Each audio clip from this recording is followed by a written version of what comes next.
사도행전 26장 24절에서 32절 말씀입니다. 바울이 이같이 변명하매 베스도가 크게 소리내어 이르되 바울아 내가 미쳤도다. 내 많은 학문이 너를 미치게 한다 하니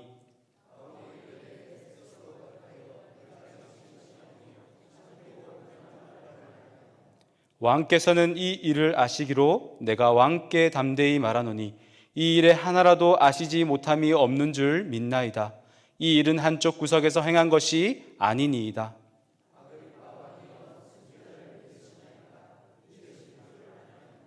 아그리빠가 바울에게 이르되 내가 적은 말로 나를 권하여 그리스도인이 되게 하려 하는도다.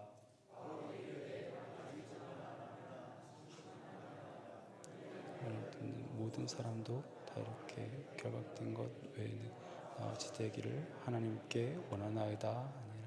왕과 총독과 번이게와 그 함께 앉은 사람들이 다 일어나서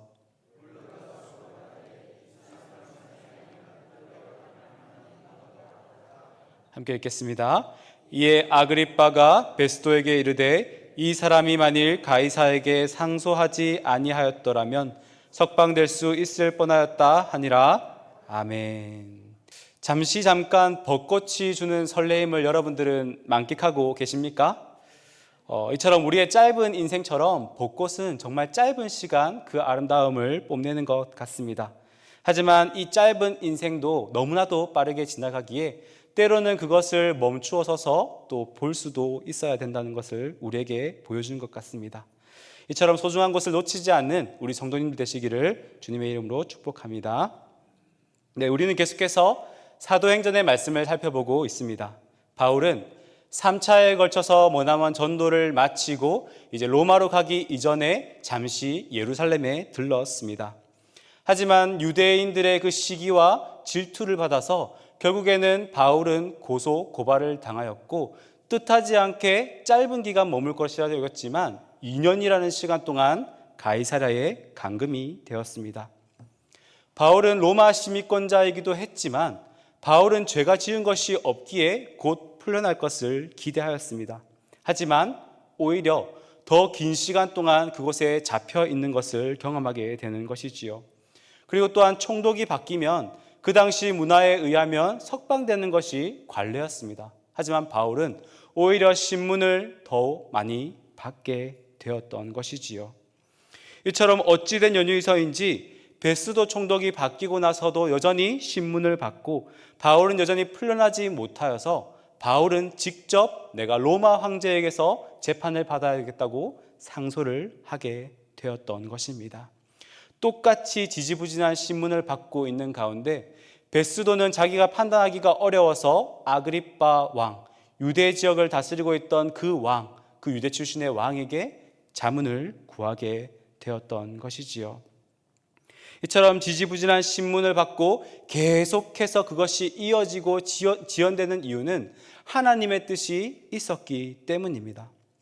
그런데 더 놀라운 것은 바울은 그 어떤 기회에서도 자신을 변호하는 것이 아니라 오히려 복음을 전하는 기회로 삼았던 것입니다.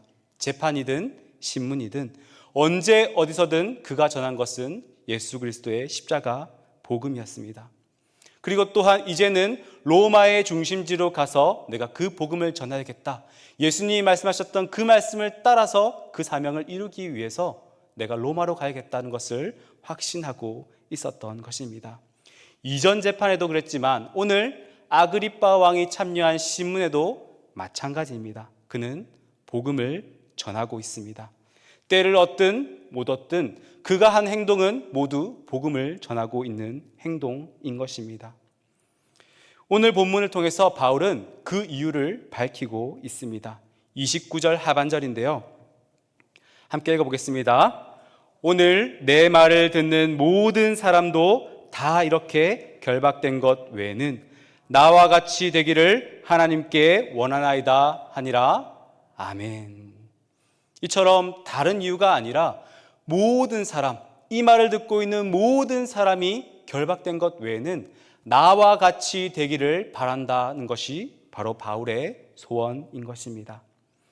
이처럼 나처럼 눈에 보이는 결박을 당하라는 것이 아니라 예수님을 만나고 나의 구원주 되신 예수 그리스도를 믿음으로 내가 그리스도인이 되는 것처럼 다른 이들도 모두가 이 복음을 듣고 예수 그리스도를 믿는 그리스도인이 되기를 바랬던 것입니다. 바울의 인생을 돌아보면요, 스데반 집사를 죽이는 일에 앞장을 섰고 또 예수 믿는 사람들을 잡아다가 결박하고 또 저 먼 곳에까지 가서 예수 믿는 사람들을 죽기까지 그들을 쫓아갔던 자입니다. 주님의 몸된 교회를 진멸하려 했던 자였지요. 하지만 만삭 떼어나지 못한 자와 같은 나에게, 그 바울에게 찾아왔던 것처럼 이 말을 듣고 있는 너희들도 똑같이 예수 그리스도를 믿기를 바라고 있는 것입니다. 그렇게 나를 만나 주신 것처럼 모든 사람이 그렇게 나와 같이 예수님을 만나기를 바라고 있는 것입니다. 바로 예수 그리스도를 만나 영접하여 구원받은 백성, 그리하여 그 주님을 따르는 그리스도인, 그 사명을 따라 사는 사람이 되기를 바라고 있는 것입니다.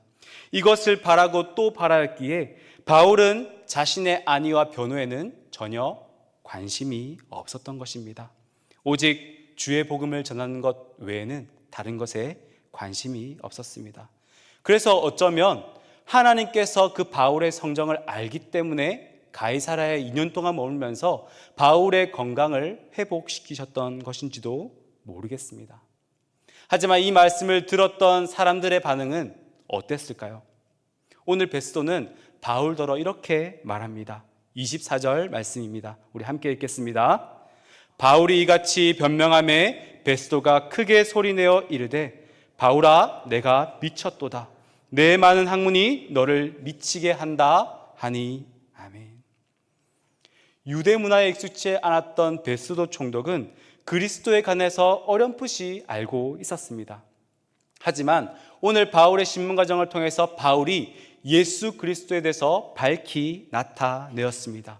그가 고난받으실 것과 죽은다 가운데서 다시 살아나셔서 결국에는 이방인의 빛이 되어 온 세상을 구원할 예수 그리스도를 말했고, 그 예수 그리스도를 내가 만났기에 이제는 내가 그 복음을 전하고 있다, 이렇게 말을 하고 있었던 것입니다. 그런데 그때 베스도가 버럭하며 화를 내었던 것입니다. 바울아, 너가 미쳤구나. 너의 그 많은 학문이 너를 미치게 하였구나. 이렇게 말하면서 아그리빠 왕과의 대화를 끊고 그것을 도저히 들을 수 없다는 듯이 화를 내며 말을 하고 있는 것입니다. 너가 미쳤구나. 보아하니 말하는 것 보니 논리정연하게 말하고 학식도 풍부하고 아는 것도 많아 보이는데 너의 그 많은 학문이 너를 미치게 한 것 같구나. 로마인들은요, 철학이 발달되어 있어서 변증과 논증을 아주 즐겁게 하던 자들이었습니다. 그래서 이 사람들이 논리정연하게, 말도 안 되는 말인데 논리정연하게 말하는 것을 보고 와, 이 사람 대단하네, 이렇게 말하는 사람들입니다. 그래서 바울이 조금 말하는 것이 이상하지만 담대하게 그리고 확신에 차서 그것을 지혜롭게 전하는 것을 보자, 와, 이 바울은 배운 사람이구나, 이것을 알 수 있었던 것입니다. 이처럼 박학다식한 바울을 보면서도 너가 그 학문 때문에 미쳤다 말하고 있는 것입니다. 너가 좀 배우긴 배웠지만 너의 그 수많은 학문 때문에 너가 미쳤구나. 현실을 잊은 채 책 속에만 살더니 너가 현실 감각은 전혀 없는 자구나, 이렇게 말하는 것이지요. 어떤 이유에서였을까요? 사실 구약에 있는 선지자들을 보면 하나님을 알지 못하는 자들에게는 그저 똑같이 무협지와도 같은 소설과도 같은 이야기처럼 여겨진다는 것입니다. 왜냐하면 엘리야가 달리는데 말병거보다 더 빨리 달리는 마치 축지법을 쓰는 다름질을 하기도 하고, 또 엘리야가 기도하자 하늘에서 불이 내리는 이야기들이 쓰여져 있었기 때문입니다.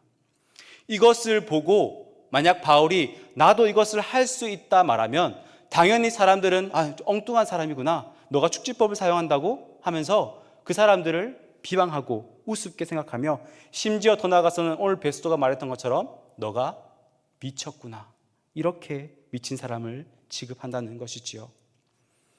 그렇습니다. 세상을 호령하고 잘 나가는 로마인들이 듣기에는 복음은 미친 사람들의 이야기처럼 들리지도 모르겠습니다. 어떻게 하나님이신 예수님이 인간을 대신해서 죽을 수가 있겠습니까? 로마에 있는 신들은 절대 그렇지 않습니다. 하나님이 인간으로 오신 것도 이해가 되지 않는데 그 사람이 인간을 대신해서 죽었고 이제는 부활하셔서 다시 하늘에 올라갔다 말을 하는 것입니다. 그 예수님이 다시 살아난 사실은 절대 그들의 지식으로서는 이해할 수 없고 믿을 수가 없었기 때문입니다. 물론 세상에는 가끔 뇌사 판정을 받다가 죽었다가 살아난 사람들이 종종 있습니다. 기적이라는 이름으로 그 일들이 이루어지기도 합니다. 그런데 예수님은 어떻습니까? 우리 십자가에서 모든 물과 피를 다 쏟으셨습니다. 생명은 피에 있다 말하는데요. 피가 없으면 그 어떤 사람도 살지를 못합니다. 또 이 피가 순환되지 않으면 우리 육체는 살아있는데 썩어지는 것이 우리의 모습이라는 것이지요. 그러니 모든 피를 쏟으신 그 예수님이 다시 살아났다는 것은 로마인들에게는 절대 믿을 수 없는 황당한 이야기이기 때문입니다. 그런 예수님이 다시 살아나셔서 하늘에 올라가셨다 말씀했는데 오늘 특별히 바울에게는 자신에게 나타나서 내가 그래서 그 큰 빛 중에 예수님을 만났다 말하고 있는 것이지요. 어쩌면 미친 이야기가 맞는지도 모르겠습니다. 그들의 지식과 그들의 이해로서는 도저히 납득할 수 없기 때문에 바울더러 미쳤다 말을 하는 것이지요. 너의 뛰어난 학식 때문에 오히려 너가 미쳤구나. 이처럼 예수님을 제대로 믿는 사람들은 종종 오해를 삽니다. 너가 예수에 미쳤구나. 너가 교회에 미쳤구나. 혹 이런 얘기를 들어보신 적이 있으십니까? 제가 처음 교회 다닐 때 저희 부모님이 하시던 말씀이었습니다. 물론 지금은 교회를 잘 다니고 계시지만 그 당시에 어머니, 아버지, 제가 사랑하는 부모님이 너가 미쳤구나. 너가 교회에 미쳤구나. 집도 안 돌보고 가정도 안 돌보고 가족도 안 돌보고 너가 교회에 미쳤구나. 뭐 수련회 가면 일주일, 2주일 나가 있으니까 너가 미쳤구나. 이 말을 많이 들었습니다. 또한 최근에는 어떤 말씀을 듣냐면요. 우리가 화요일마다 왕성전도대가 전도를 나갑니다. 하지만 그 사람들의 입에서 나오는 말은 아니지만요. 시선과 눈빛은 아이고 미쳤구나 라는 표정을 말하고 있습니다. 우리가 하나님의 교회 또 신천지를 바라보는 그 눈빛처럼 똑같이 세상 사람들이 우리를 향하여서 그런 눈빛으로 바라보고 있습니다. 얼마나 매몰찬지 그 눈빛을 받아내기란 여간 어려운 일이 아닙니다. 저도 물론 예수 천당 불신지옥 이렇게 말하면 그것은 조금 부담스러울 때가 있습니다. 하지만 우리 왕성전도대는 예쁜 미소와 웃음으로 전도 물품을 나누어 주고 있습니다. 하지만 사람들의 반응은 시선은 너희들 정말 미쳤구나 이런 표정이라는 것이지요. 아무리 물티슈, 건빵 그리고 지난주에는 부활절 계란까지 전했지만 돌아오는 눈빛은 너가 미쳤구나라는 눈빛입니다. 우리가 저들을 해칩니까? 아닙니다. 우리가 전하는 것은 작은 전도 물품이지만 그 극동방송의 표현처럼 우리가 전하는 것은 생명을 전하고 있습니다. 예수님의 피 묻은 십자가, 그곳에서 다 이루신 십자가의 복음, 영원한 생명을 전하고 있는 것이지요. 그래서 우리 왕성전도대 여러분들이 시간도 내고 물질도 내고 그렇게 모든 것들을 내어주고 있는 것입니다. 하지만 사람들의 반응은 여전히 미쳤구나라는 반응입니다. 이런 말을 들으면 인간적으로 볼 때 때로는 우리도 의기소침해질 때가 많이 있습니다. 기도하고 나갔던 권사님도 마찬가지고 저라고 안 그렇겠습니까? 내가 정말로 사랑하는 예수님, 그 귀하고 존귀하신 우리 주님을 전하는데 돌아오는 반응은 차갑기가 이루 말할 수가 없습니다. 오히려 우리를 비방하며 너가 미쳤구나 이 반응입니다. 하지만 그럼에도 하나님께서 만나게 할 자들은 만나게 하시고 귀가 있는 자들은 듣게 하실 줄 믿습니다. 바울은 그런 베스도의 말에 담대히 말합니다. 우리 25절 말씀을 한번 함께 읽어보겠습니다. 바울이 이르되 베스도 각하여 내가 미친 것이 아니요 참되고 온전한 말을 하나이다. 아멘. 내가 미친 것이 아니요 참되고 온전한 말을 하고 있다 말합니다. 즉 내가 보고 듣고 만져본 예수님, 내가 경험했기 때문이 아니라 그대로에 있는 진실을 오늘 바울은 말하고 있는 것입니다. 법적으로 증인의 효력은요, 내가 들었던 그 카더라 통신의 이야기를 한다고 해서 법적인 증인이 될 수 없습니다. 법적인 증인은 오직 내가 직접 본 것, 내가 직접 들은 것, 내가 경험한 것을 전할 때에 비로소 그 법적인 효력이 있습니다.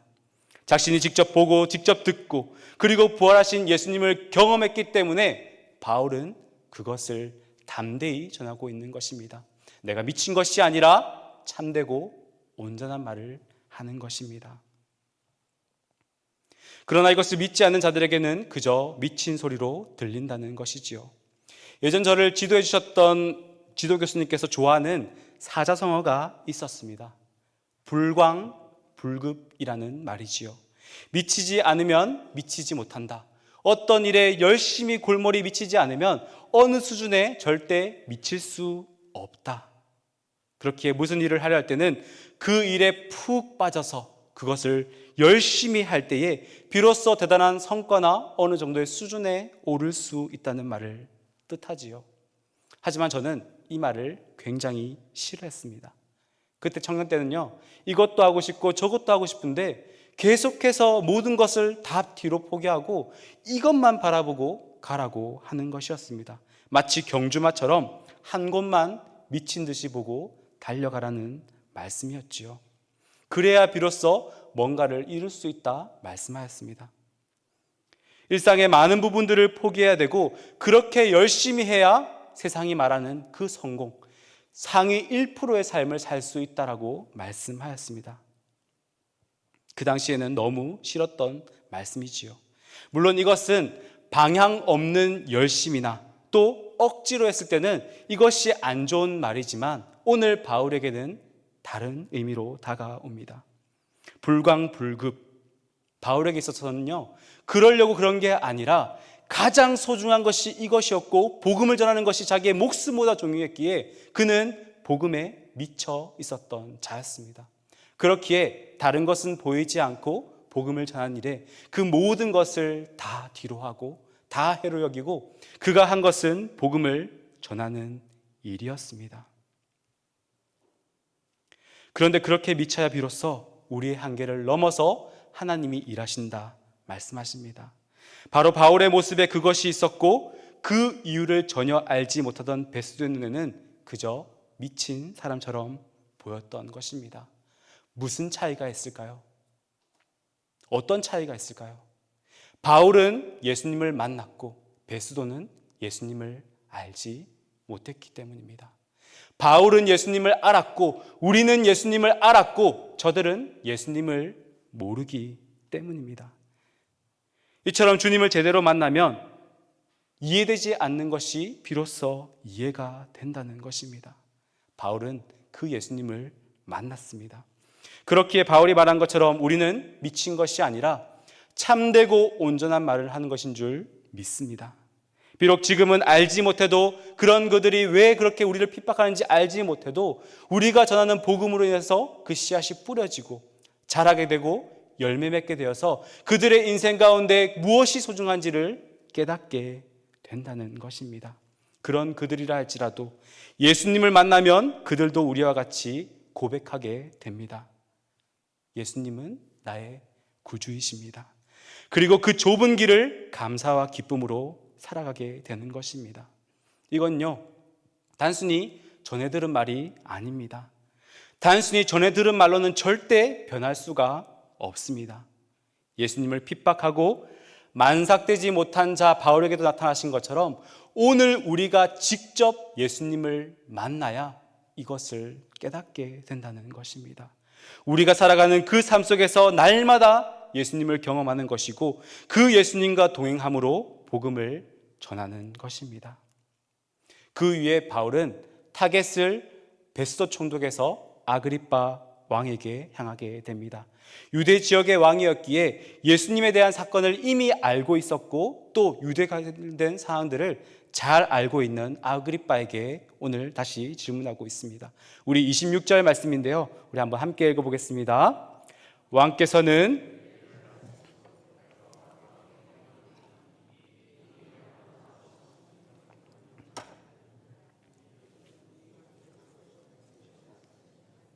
아멘. 이처럼 이 일에 하나라도 아시지 못함이 없는 줄 믿나이다. 부정의 부정은 강한 긍정이라 하였지요. 왜냐하면 왜 알 수밖에 없느냐면 이 일은 한쪽 구석에서 일어난 일이 아니기 때문입니다. 그렇기에 유대 지역을 관장하고 있고 다스리고 있는 유대 지역 왕이라면 이것을 모를 리가 없다고 확신하고 있는 것입니다. 예수님이 메시아인지 아닌지를 믿는 것과는 별개로 그것은 역사적 사실임을 알고 있었던 것입니다. 유대 지역을 관할하던 아그리빠 왕은 유대 출신이었습니다. 예수님 당시 사건을 모르지 않았을 뿐더러 유대인으로서 예수님 믿지 않지만 선지자와 선지자의 글들은 다 믿고 따르고 있었던 자입니다. 그래서 이어지는 27절에 묻습니다. 아그리빠 왕이여 선지자를 믿으시나이까? 믿으시는 줄 내가 아나이다. 바울은 확신합니다. 그래서 수사학적인 방법으로 질문하고 내가 답하는 자문자답의 방식을 가지고 있는 것입니다. 그리고 수사학적 방법 이후에 또 이어지는 말은 비록 기록되지 않았지만 아마도 바울이 이런 말씀을 하지 않았을까 생각이 됩니다. 아그리빠 왕이여 선지자도 믿고 선지자의 말씀도 믿는다면 모든 선지자를 통해 가리키고 있는 이분, 바로 그분 우리 주 예수 그리스도를 믿으십시오. 이 예수님이야말로 모든 성경이 가리키고 있는 그분, 우리의 구원주 예수 그리스도이십니다. 아마 이렇게 말씀을 하지 않았을까 생각이 됩니다. 그런데 이 말을 할 것을 알았던지 아그리빠 왕은 불편한 내색을 보입니다.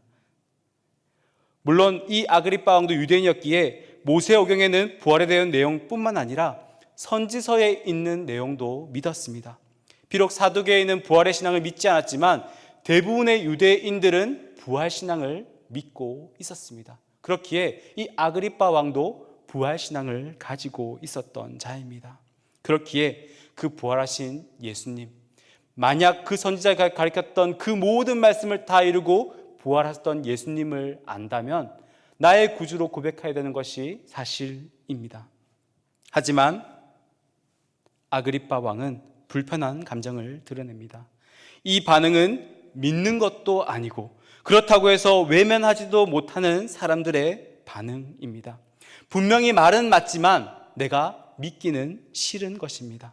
자존심 또는 체면이나 아니면 내가 금전적인 것들을 잃을 것이 많기에 그저 적당히 줄다리기를 하고 있는 모습이지요. 그렇다고 모든 사람이 인정하는 부분을 아니라 말할 수도 없고 그렇다고 해서 내가 믿을 수도 없는 그러한 어정쩡한 상태로 불쾌한 감정을 드러냅니다. 이들은 자신의 삶을 위협하고 마음을 불편하게 하는 복음이 별로 듣고 싶지 않았던 것입니다.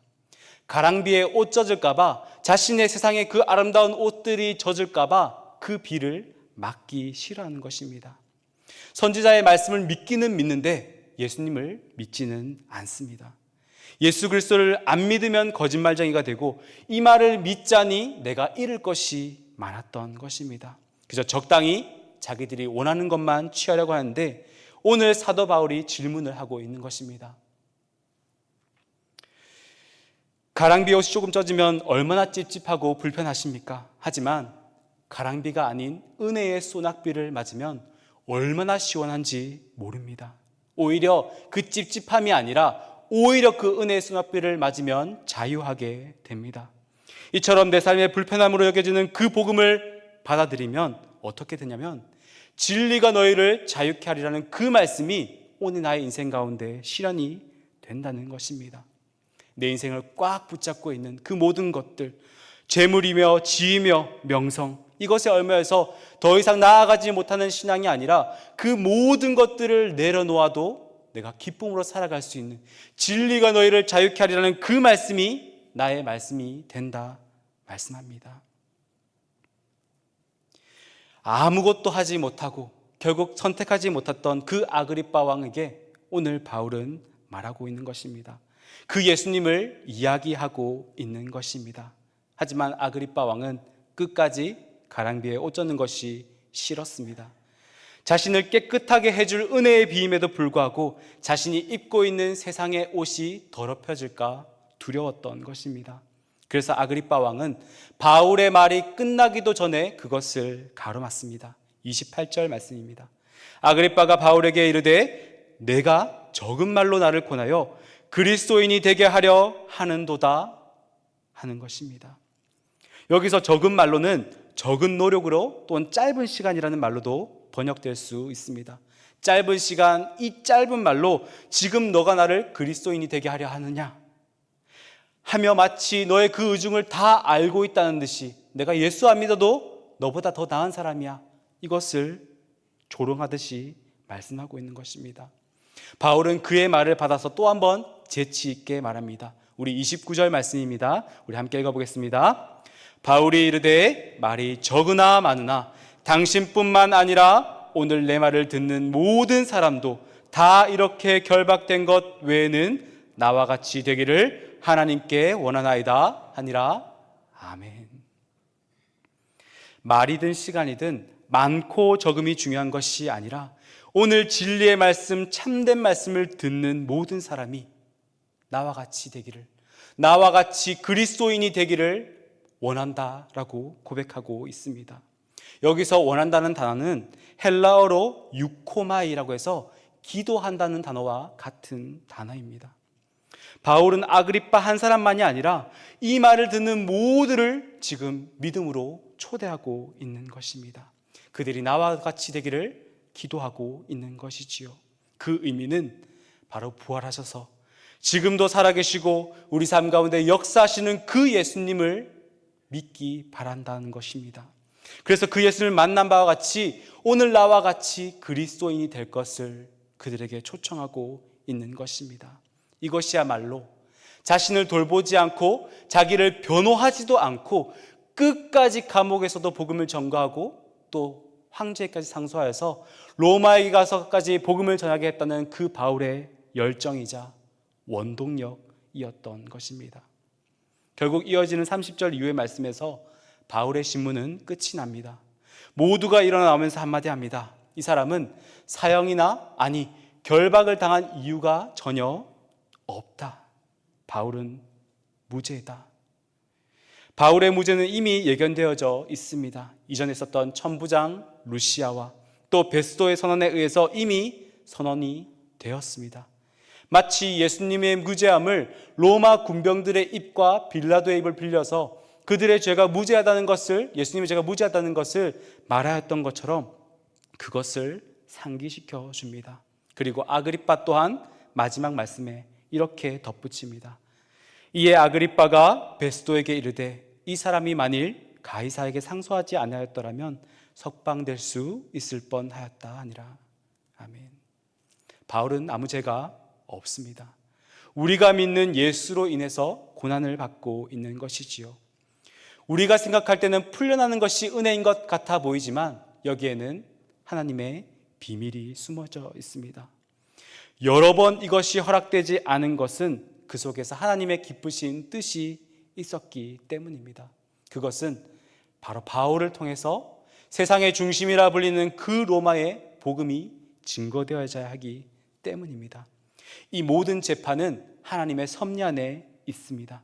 그렇기에 바울은 재판마다 자신의 그 무죄를 입증하는 데 에너지를 사용하지 않았습니다. 하나님의 섭리 안에서 하나님의 뜻을 겸허히 받아들이고 그 복음을 전하는 데 그 모든 것을 전력 투구하였던 것입니다. 그는 그저 복음을 전하고자 하였고 놀랍게도 로마의 병사의 호의를 받고 세상의 중심이라 불리는 로마로 입성하게 됩니다. 물론 힘든 여정 가운데 간 것이지만 이 복음이야말로 진리고 또 이 복음을 듣는 모든 사람이 나와 같이 되기를 그 바라는 마음으로 오늘 바울은 다시 한번 말합니다. 그 결박된 것 외에 오히려 참 자유를 얻고 예수님과 함께 동행하며 예수님을 믿으며 그분을 가슴 깊이 만나라고 우리를 초청하고 있습니다. 오직 그리스도만이 구원을 베푸시는 하나님의 능력이요 지혜라 말합니다. 우리 고린도전서 1장 22절에서 23절 말씀 한번 같이 읽어보도록 하겠습니다. 유대인은 표적을 구하고 헬라인은 지혜를 찾으나 우리는 십자가에 못 박힌 그리스도를 전하니 유대인에게는 거리끼는 것이요 이방인에게는 미련한 것이로되 오직 부르심을 받은 자들에게는 유대인이나 헬라인이나 그리스도는 하나님의 능력이요 하나님의 지혜니라. 아멘. 십자가에 못 박히신 그리스도의 복음은 좀 전에 유대인 아그리빠 왕처럼 거리끼는 것입니다. 또한 베스도 총독같이 이방인에게는 어리석고 미쳤다 말하며 미련한 것이라 하였습니다. 그러나 오직 부르심을 받은 자들에게는 그리스도는 하나님의 능력이요 지혜인 줄 믿습니다.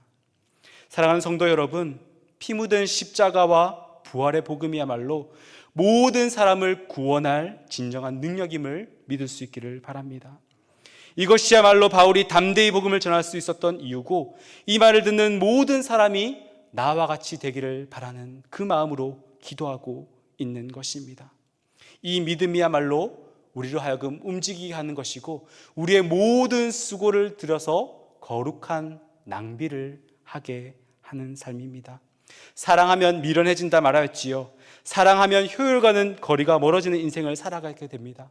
사랑하면 기꺼이 손해보고 기꺼이 내 몸이 아파도 그 수고를 마다하지 않습니다.